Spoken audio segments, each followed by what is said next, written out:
खिलाड़ियों को, युवाओं को आत्मनिर्भर बनाने के लिए, स्वावलंबी बनाने के लिए दृढ़ संकल्पित है।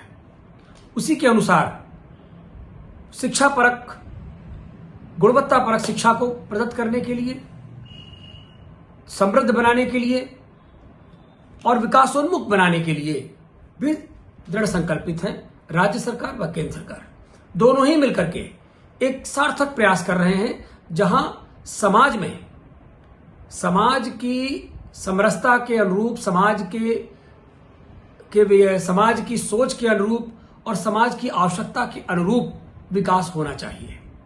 विकास सर्वोपरि है और वह गुणवत्ता परक के साथ साथ समाज के उन्नयन के लिए और समाज के इच्छा के अनुरूप होना चाहिए। उसी को ध्यान में रखते हुए उत्तर प्रदेश सरकार 2017 से निरंतर प्रयास कर रही है। चाहे अयोध्या, जहां भगवान राम पधारे थे लंका विजय करके, जब वह श्री राम प्रभु अयोध्या पधारे थे, उस समय पर जो दीपोत्सव होता है वह बरसों से बंद पड़ा था। वहां प्रकाश की जगह अंधकार फैला हुआ था। उस अंधकार को दूर करके प्रकाश करने का काम, प्रकाश पर्व को और उन्मुख बनाने का काम मुख्यमंत्री योगी आदित्यनाथ जी ने किया।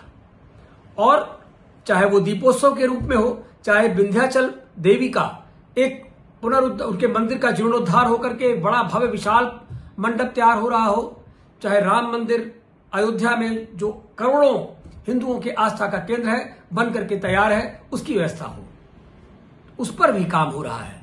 तो जो रोजगार परक योजनाएं हैं और उसके लिए उत्तर प्रदेश सरकार और केंद्र सरकार दोनों मिलकर काम कर रहे हैं। विकास तो हो रहा है हर जिले में। उन विकास के साथ साथ धर्म का भी, जो उनकी सोच है उसके अनुरूप धर्म को भी आगे बढ़ाया जा रहा है, क्योंकि लोहिया जी कहते थे कि धर्म के बिना, धर्म राजनीति की प्राण है और धर्म के बिना राजनीति निष्प्राण है।